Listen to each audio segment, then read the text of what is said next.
नमस्कार, आपके साथ में विजेंद्र सोलंकी और आप देख रहे हैं हमारी खास पेशकश बंगाल में बवाल, ममता पर सवाल। जी हां, पश्चिम बंगाल सियासी हिंसा में सुलग रहा है, झुलस रहा है। बीजेपी का अभियान यहां सियासी महासंग्राम मचा रहा है। यहां सड़कों पर उतरे प्रदर्शनकारी पर दीदी का एक्शन भारी पड़ गया, जिसके बाद बीजेपी ने दीदी को बंगाल का किम करार दिया है। कोलकाता में जिस कदर गदर मचा है, उसकी तुलना बीजेपी ने उत्तर कोरिया से कर दी है। बीजेपी कह रही है कि कोलकाता की किम यानी ममता बनर्जी ने हल्ला बोल पर पाबंदी करके बता दिया कि वो बीजेपी से डरी हुई है।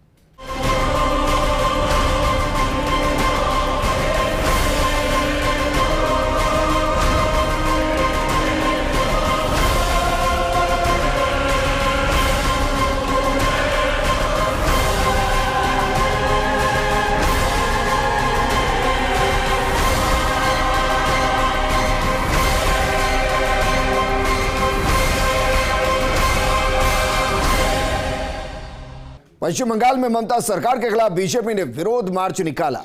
इस विरोध मार्च में टीएमसी समर्थक बीजेपी के मार्च के सामने आकर खड़े हो गए। इस दौरान पुलिस और बीजेपी कार्यकर्ताओं के बीच झड़प हो गई।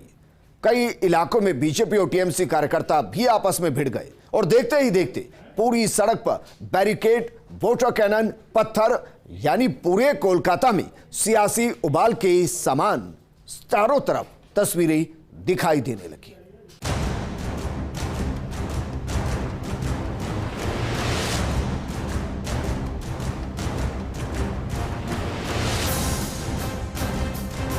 आगजनी, पत्थरबाजी और फिर बवाल। पश्चिम बंगाल की सड़कों पर मंगलवार को यही भयावह नजारा देखने को मिला।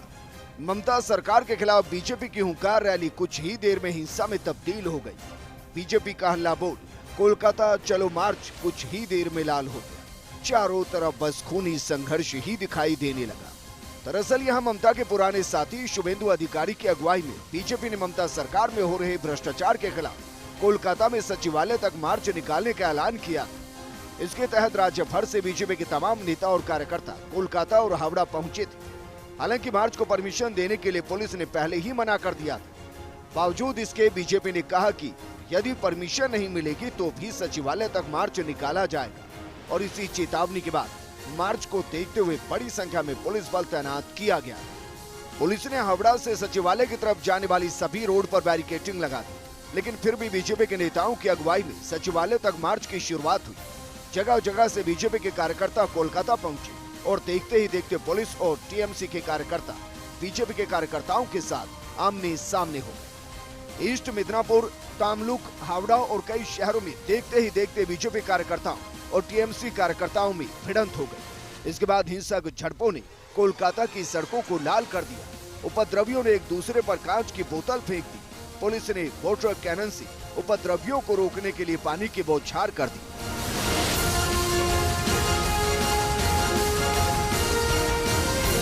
हम लोग कॉलेज स्ट्रीट में अवस्थान करने के बाद हम लोग जा रहे थे एमजी रोड के थ्रू नवान्न घेराव अभियान में। उसी टाइम पे हमारा युवा नेता सूरज सिंह एंड हमारा ये वाहिनी पूरा था, बीजेपी कर्मी लोग। उसी टाइम पे पुलिस को हम समझाने गया, हमारे हाथ में सिर्फ मोबाइल है, हमको आगे जाने दीजिए। फिर भी हमारा बात नहीं माने।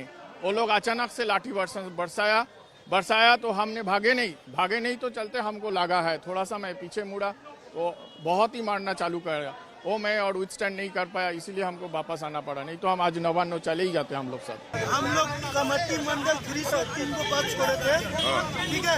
हम लोग गड़गड़िया थाना क्रॉस करते हुए हम देख रहे हैं कि पुलिस दलाली उतर गए, दलाली कर रहे हैं। টিএমসির দলদাস পুলিশ আমাদেরকে এখান থেকে বলছে যেতে দেবে না।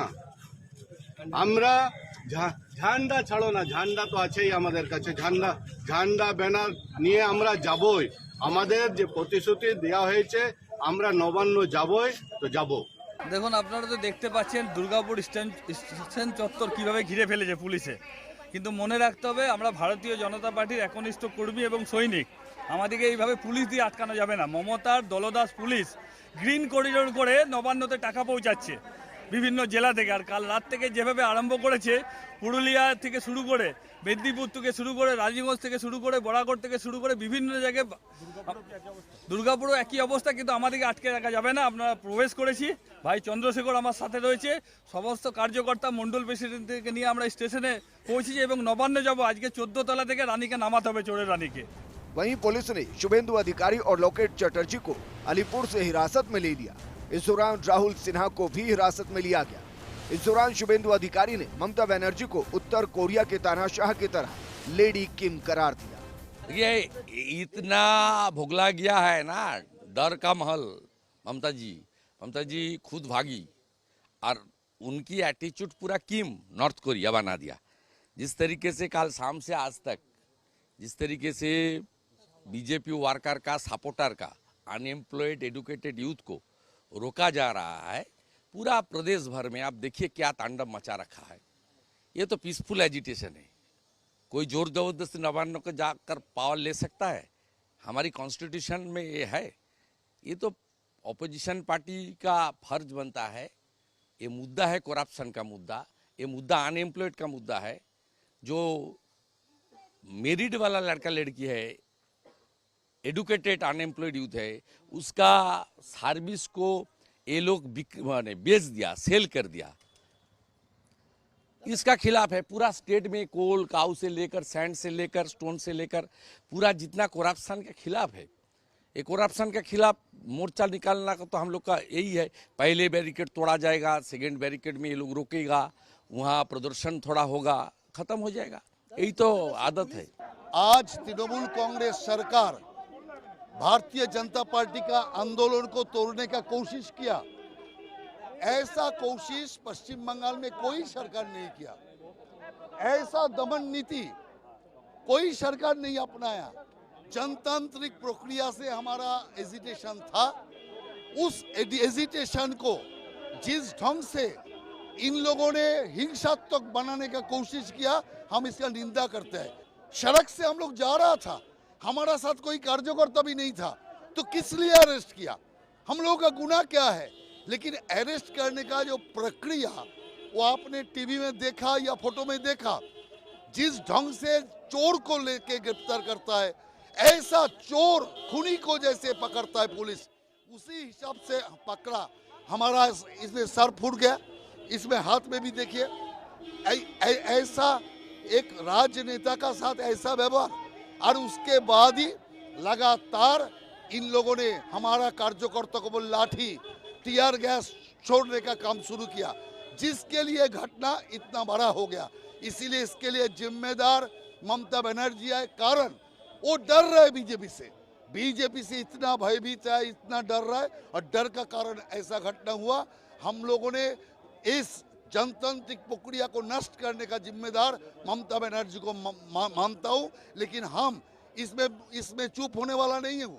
लगातार हम लोग पश्चिम बंगाल में जनता का साथ देंगे, और जब तक ना ये मुख्यमंत्री गोदी ना छोड़े तब तक हमारा एजिटेशन चलता रहेगा। People are very, very concerned that the entire state is become the house of corruption, and there is so much of extortion, and people are so harassed, especially the teachers, the students, the unemployed youth, everyone on the street. So why the police will like to detain us? They can do their action to maintain peace, and they can protect the Andolankari, the women, etc. Instead of doing that, they are trying to assault us, which is absolutely illegal, and even they tried to enter the premises of the railway stations, which is not their territory. They cannot enter there, the protected area, and they endangered the lives of serious patients, which I saw in my own eyes, that there were patients who were lying on the platform, and they had to board the train to come to take admission in PG and NRS, and with us they were also detained. BJP के राष्ट्रीय उपाध्यक्ष दिलीप घोष ने तो police को ममता की सेना करार दिया।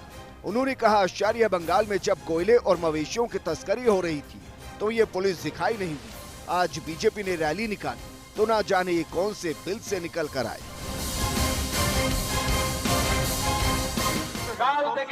পুলিশের বাধা, টিএমসির গুন্ডাদের বাধা, সরকারি বাধা এবং প্রকৃতির বাধাকে উপেক্ষা করে এখানে পৌঁছেছেন এই সমস্ত কর্মীরাই পশ্চিমবাংলার পরিবর্তন করবেন। বন্ধুগণ, গত 1.5 বছর ধরে আমরা মুখ বুজে অত্যাচার সহ্য করেছি। যাদের বাড়িতে কোটি কোটি টাকা পাওয়া যাচ্ছে, गरीब मानुष के टाका लूट करेছে और আমাদের কর্মীদের অত্যাচার করেছে। दिलीप घोष ने तो प्रदर्शन के दौरान पुलिस की कार्यशैली पर भी सवाल खड़े कर दिए। उन्होंने कहा कि अगर इतने पुलिस बंगाल में है तो यहाँ इतना अपराध क्यों? 200 বেশি কর্মীকে হত্যা করা হয়েছে, হত্যা করে গাছে টাঙিয়ে দেওয়া হয়েছে, বস্তায় ভরে জলে ফেলে দিয়েছে, সমুদ্রের ধারে পুকুরের মধ্যে ফেলে দিয়েছে। আমাদের শত শত যুব কর্মীকে আমরা হারিয়েছি, কিন্তু আমাদের এই উৎসাহ মনোবলকে কেউ কম করতে পারেনি। ममता सरकार के फिर से बनने के बाद ये पहली बार था जब बीजेपी ने बंगाल में इतना बड़ा प्रदर्शन किया था। इस प्रदर्शन में प्रदेश भर से कार्यकर्ता कोलकाता पहुंचे थे। ऐसे में इस प्रदर्शन में हुई हिंसक झड़प ने भ्रष्टाचार में लगातार घिर रही ममता पर एक बार फिर से सवाल खड़े कर दिए। हिंसा ने बंगाल में ममता की नीति को कटघरे में खड़ा कर दिया और बीजेपी ने इस प्रदर्शन से बता दिया कि आने वाले चुनाव से पहले पार्टी किस तरह यहाँ आक्रामक होने वाली। Bureau report, first India news.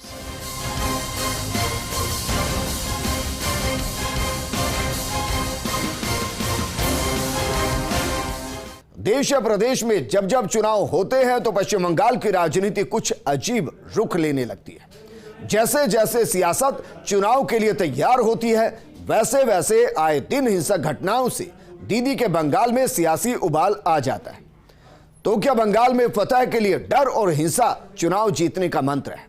क्या दीदी को डर है कि जिस तरह से विधानसभा चुनाव में बीजेपी ने प्रदर्शन किया उसके बाद बीजेपी बंगाल में सक्रिय होकर लोकसभा चुनाव में भी बड़ी सेंध लगा सकती है? ये रिपोर्ट देखिए।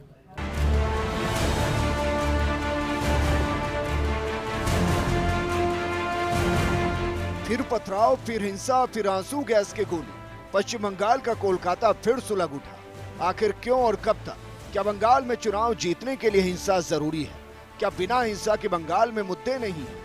क्या बंगाल में आग सियासी परीक्षा के उस सवाल की तरह है जिसे नहीं छोड़े तो नतीजा फेल होता है? बंगाल में जब जब चुनावी आहट शुरू होती है बंगाल की भूमि हमेशा रक्त रंजित हो जाती है। कभी वीर भूमि हावड़ा तो कभी मुर्शिदाबाद। वजह कोई भी हो, मुद्दा कोई भी हो, आग बंगाल में जरूर लगती है। इस बार भी यही हुआ। बंगाल में बीजेपी नवन्ना तक तो पहुंचे नहीं सकी, लेकिन बीच रास्ते में ही बीजेपी कार्यकर्ता और पुलिस बल आमने सामने हो गए। पुलिस ने बीजेपी कार्यकर्ताओं को रोकने के लिए वोटर कैनन चलाने शुरू की तो बीजेपी के कार्यकर्ता ने वोटर कैनन के जवाब में पत्थरबाजी शुरू कर दी। हम लोग कॉलेज स्ट्रीट में अवस्थान करने के बाद हम लोग जा रहे थे एमजी रोड के थ्रू नवान्न घेराव अभियान में। उसी टाइम पे हमारा युवा नेता सूरज सिंह एंड हमारा ये वाहिनी पूरा था बीजेपी कर्मी लोग। उसी टाइम पे पुलिस को हम समझाने गया, हमारे हाथ में सिर्फ मोबाइल है, हमको आगे जाने दीजिए, फिर भी हमारा बात नहीं माने। वो लोग अचानक से लाठी बरसाया तो हमने भागे नहीं तो चलते हमको लगा है। थोड़ा सा मैं पीछे मुड़ा तो बहुत ही मारना चालू कर वो मैं और विथ स्टैंड नहीं कर पाया, इसीलिए हमको वापस आना पड़ा, नहीं तो हम आज नवान्न चले ही जाते हम लोग सब। कुल मिलाकर मामला कोई भी हो, मुद्दा कोई भी हो, चाहे मार्च हो या फिर हिंसा में घायल हुए कार्यकर्ताओं से मिलने बीजेपी का नेता का पहुंचना हो, हमेशा आग बंगाल में दिखाई पड़ती है। बंगाल चुनाव में हमेशा से हिंसा को लेकर सवाल उठते रहे। सत्ता में आने से पहले ममता बनर्जी लेफ्ट पर हिंसा का आरोप लगाती रहती थी। उसी हिंसा और भ्रष्टाचार के खिलाफ उन्होंने संघर्ष किया और सत्ता में आई। अब ममता के राज में हिंसा का आरोप लग रहा है। इस बार ये आरोप बीजेपी लगा रही है। बीजेपी का आरोप है कि तृणमूल के 10 साल के राज में उसके सैकड़ों कार्यकर्ताओं को मार दिया गया। तो क्या इन हिंसाओं के पीछे नेताओं के बयान जिम्मेदार हैं या फिर पर्दे के पीछे से हिंसा का मास्टरमाइंड कोई और ही है? आपको बताते हैं कुछ ऐसे ही हिंसा भड़काने वाले बयान। तारीख 31 दिसंबर 2020। नेता पश्चिम बंगाल बीजेपी अध्यक्ष दिलीप घोष ने कहा कि हिंदुओं को अपना अस्तित्व बचाए रखने के लिए अब हथियार उठाना होगा। अगर कोई कायर ऐसा नहीं करने को कहता है तो उसकी गर्दन दबोचो। तारीख 31 दिसंबर 2020। नेता पश्चिम बंगाल बीजेपी अध्यक्ष दिलीप घोष। उसी दिन ही एक और रैली में दिलीप घोष ने कहा कि भगवान रामचंद्र बचपन से धनुष उठाते थे और इसी से शैतानों का संहार किया। भगवान कृष्ण ने भी पूतना का संहार किया था जब वो महज 6 दिन के थे। अगर कोई हिंसा की बात करता है तो उसके कान के नीचे मारो। तारीख 31 दिसंबर 2020। नेता पश्चिम बंगाल बीजेपी अध्यक्ष दिलीप घोष ने कहा कि अगर जरूरत पड़े तो हमें हथियार भी उठाना होगा। कानून की नजर में भी अपराध नहीं। हमारी आंखों के सामने माँ बहनों को परेशान किया जा रहा है और हम लोग पुलिस स्टेशन में गुहार लगा रहे हैं। ऐसे मामलों में हमें पहले बदला लेना चाहिए, फिर पुलिस स्टेशन जाना चाहिए। तारीख 16 जनवरी 2021। नेता टीएमसी सांसद नुसरत जहां। नुसरत ने कहा कि आप लोग अपनी आंख खोलकर रखें। बीजेपी जैसा खतरनाक वायरस घूम रहा है। ये पार्टी धर्म के बीच भेदभाव और लोगों के बीच दंगे कराती है। अगर बीजेपी सत्ता में आई तो मुसलमानों की उल्टी गिनती शुरू हो जाए। तारीख 16 जनवरी 2021। नेता टीएमसी नेता मदन मित्रा ने कहा कि बीजेपी के लोग सुन ले, दूध मांगोगे तो खीर देंगे, अगर बंगाल मांगोगे तो चीर देंगे। ये तो बंगाल में हिंसक बयानों का ट्रेलर मात्र है। हिंसा भड़काने के लिए ऐसे बयान यहाँ लगातार जारी हैं। अब एक नजर डालिए राजनीतिक हत्याओं के कुछ घटनाक्रमों पर।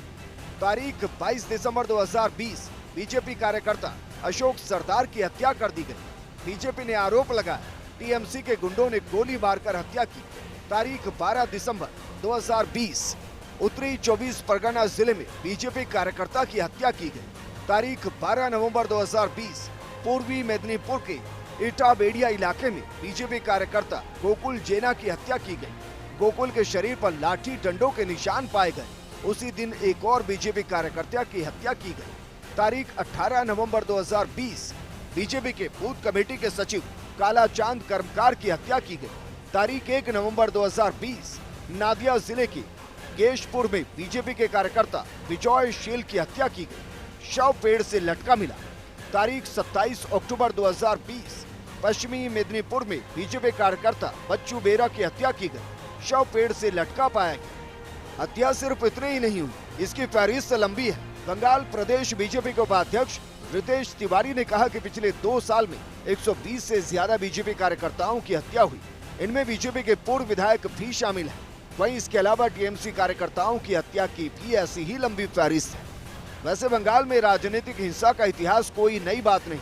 पश्चिम बंगाल में चुनावी हिंसा का रक्त रंजित इतिहास रहा है। राज्य में राजनीतिक हिंसा की शुरुआत 1960 के दशक में हुई। इस राजनीतिक हिंसा के पीछे, राजनीतिक झड़पों में बढ़ोतरी के पीछे मुख्य तौर पर 3 कारण भी बताए गए। राज्य में बढ़ती बेरोजगारी, विधि शासन पर सत्ताधारी दल का वर्चस्व, दूसरी पार्टी का प्रदेश में उभार और उसके बाद तनाव में इजाफा। यही वजह है कि 1977 से 2021 तक बंगाल में 65,000 राजनीतिक हत्याएं हुई। इसके अलावा ढेरों घटनाएं ऐसी हुई जो कभी दर्ज ही नहीं हुई। आधिकारिक आंकड़ों के मुताबिक लोकसभा चुनाव 2014 में विभिन्न चरणों के दौरान बंगाल में 15 राजनीतिक हत्याएं हुई। 2019 के चुनाव में भी यहाँ 4 दर्जन से ज्यादा हत्याएं हुई। वहीं जब 2018 में सिर्फ और सिर्फ पंचायत के चुनाव हुए तो एक दिन में 18 लोगों को अपनी जान से हाथ धोना पड़ा। वहीं प्रदेश में कई बार ऐसी तस्वीरें भी आई जब सियासी हिंसाओं से सरेआम कानून की खिल्ली उड़ी और पुलिस तमाशबीन बनी रही। ऐसे में सवाल उठता है कि क्या लगभग 10 करोड़ जनता वाले बंगाल में हिंसा ही चुनाव की मशीन है? क्या बंगाल में लंबे समय से चलता आ रहा राजनीतिक हिंसा का इतिहास कभी थमेगा नहीं? क्या दशकों से चला रहा हिंसा का दौर राज्य की राजनीति पर जटिल और गहरा प्रभाव डालने के लिए एकमात्र संसाधन है? Bureau report, first India news.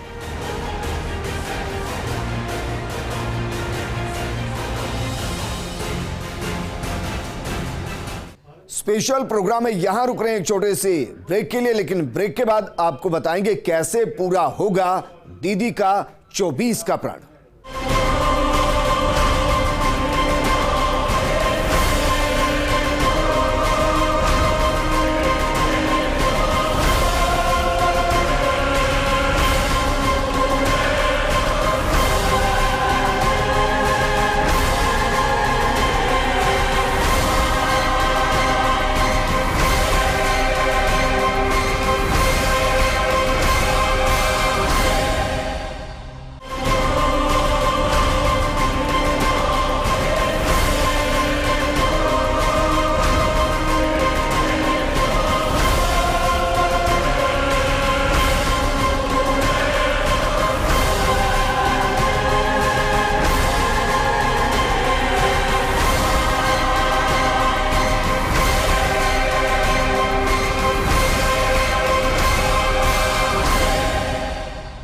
Break के बाद आपका स्वागत है। आखिर सवाल यह है कि दीदी का 2024 का प्रण कैसे पूरा होगा।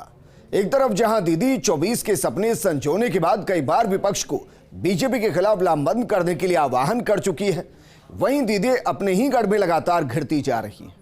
कभी अपने ही मंत्रियों के भ्रष्टाचार में फंसने से तो कभी लगातार बंगाल में हो रही हिंसक घटनाओं से। ये रिपोर्ट देखिए।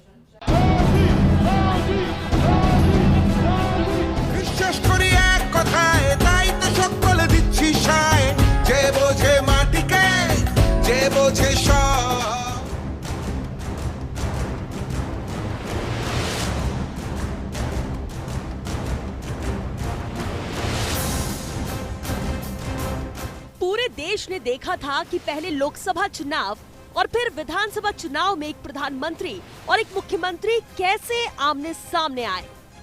मैं सवाल उठाता हूं आपके लिए, अगर मैं सवाल उठाता हूं बंगाल के नौजवानों के लिए सवाल उठाता हूं, बंगाल की माताओं बहनों के लिए सवाल उठाता हूं, बंगाल में कानून व्यवस्था के लिए सवाल उठाता हूं, तो दीदी क्या करती है? जवाब नहीं देती है, मुझको गाली देती है। যারা হিন্দু মুসলমান করছেন তাদের আমি পরিষ্কার বলি, শুনে রাখুন, আমিও হিন্দু ঘরের মেয়ে, আমার সাথে হিন্দু কার্ড খেলতে যাবেন না। আমার সাথে হিন্দু কার্ড খেলতে গেলে আগে বলুন আপনি নিজে ভালো হিন্দু কিনা। হিন্দু ধর্মের আদর্শ মানুষকে ভালোবাসা। হিন্দু ধর্ম বিবেকানন্দ শিখিয়েছে। হিন্দু ধর্ম মানে রক্ষাকালী, হিন্দু ধর্ম মানে চামুন্ডা কালী, হিন্দু ধর্ম মানে ছিন্নমস্তা কালী, হিন্দু ধর্ম মানে সিদ্ধেশ্বরী কালী, ভবতারিণী মা, ভুবন মোহিনী মা, মনমোহিনী মা, সিংহবাহিনী মা, জৌরি কালী মা, দুর্गा মা, লক্ষ্মী মা, सरस्वती माँ, संतोषी माता, कत माँ। दोनों ने आत्मसम्मान को चुनावी मैदान में आमने सामने कर दिया। न मोदी ममता को देखना चाहते थे और न ही ममता मोदी को, और दोनों के इस वाक्य को देख कार्यकर्ता भी एक दूसरे के दुश्मन बन गए। सत्ता बन जाने के बाद ऐसा कोई महीना नहीं जब बंगाल में हिंसा नहीं हुई हो। दरअसल ममता बनर्जी को लगता है कि बंगाल में सत्ता पर एक तरफा राज होने के बाद ही दिल्ली तक कूच किया जा सकता है। यदि बंगाल में वर्चस्व नहीं तो दिल्ली की सत्ता तक पहुंच आसान नहीं। यही वजह है कि केंद्र और ममता के बीच खींचतान हमेशा से देखी गई। हमेशा बीजेपी और टीएमसी में आमने सामने की लड़ाई देखी गई। लेकिन इन सब के बीच सबसे बड़ा सवाल यही कि आखिर कैसे ममता खुद के ही विभीषणों से बच पाएंगी। पिछले कुछ दिनों से भ्रष्टाचार के सवालों से घिरी ममता पर विपक्ष लगातार हमलावर है। भ्रष्टाचार के सवालों पर भी ममता ने चुप्पी साध रखी है। ऐसे में विपक्ष को चौतरफा मौका मिला है ममता को घेरने का और 24 की रणनीति साध रही ममता को रोकने का। यही वजह है कि बंगाल में ममता को रोकने के लिए एक और जहां विपक्ष हमलावर है, तो ममता लगातार विपक्ष को रोकने के लिए हमलावर है। ऐसे में अब देखना होगा कि 24 की सियासी लड़ाई बंगाल को किस कद की सियासी आग में झोंकती है। Bureau report, first India news. Special programme में फिलहाल इतना ही, लेकिन आप बने रहिए फर्स्ट इंडिया न्यूज के साथ, क्योंकि खबरों का सिलसिला लगातार जारी है। नमस्कार।